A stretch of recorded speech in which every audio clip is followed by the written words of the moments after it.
I think when most people think about wild game or wild to table, they think rustic. And what I want you to think about today is sophisticated. I've got a beautiful cut of elk, the tenderloin.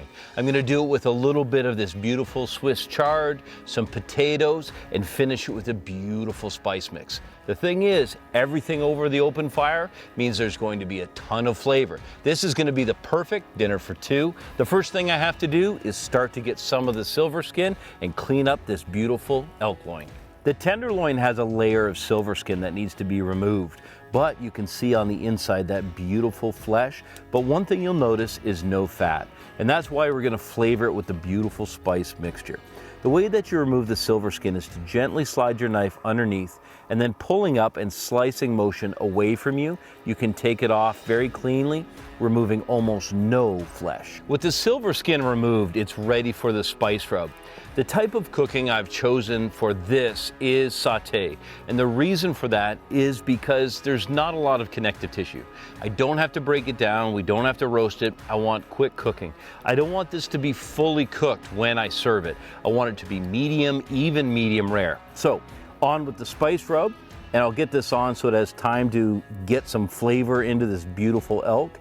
And then I'm gonna check the potatoes. Now, the potatoes I put on a little earlier. It was the first thing that I did when I made camp.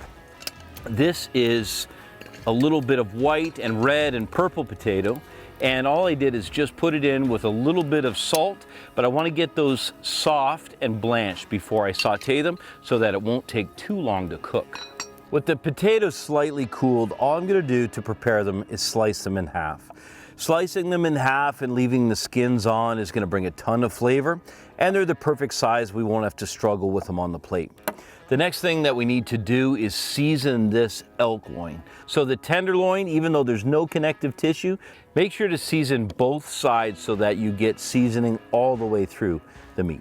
With the pan preheated, I can drop the potatoes in. And the one thing I like about doing potatoes over the open fire is you don't have to babysit them. We want a lot of flavor and a lot of texture. It'll be nice if they crisp up, so I'll just toss them a couple times. Preheated with butter, and then adding some olive oil. Make sure that butter doesn't burn. The one thing I want to have here is a good amount of fat on the pan. But before I began, I seasoned with canola oil, and it's really important. When you season with canola oil, it gives a layer on the cast that just makes it so it's almost non-stick.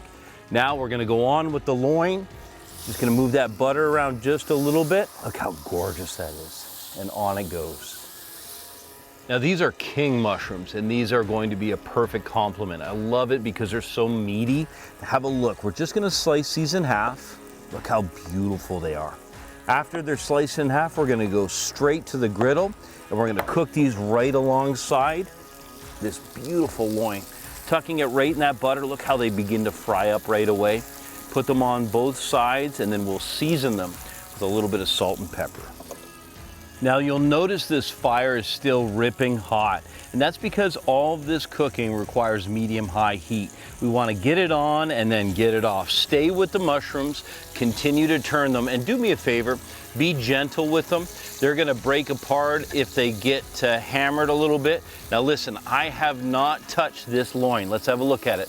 We'll turn it once. Oh my gosh, look at that beautiful color.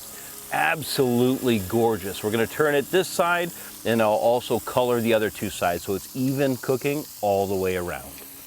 Now Swiss chard is gonna bring an element of slight bitterness, and the way we wanna accomplish cooking it here is very simply to wilt it. Now with large pieces like this, you need to trim out the stalk, chop up the stalk. But what I want is a little more elegant presentation. So what I'm gonna use is some of the younger and more tender. I'll trim off just the thickest part, but saute the whole leaf, sauteing with salt and pepper, and I'll do it on the exact same pan. With the tenderloin cooked to about an internal temperature of 125 degrees, it feels just a little bit spongy, and that's gonna give me medium rare. The most important thing is to let it rest. So let it rest for a good 15 minutes.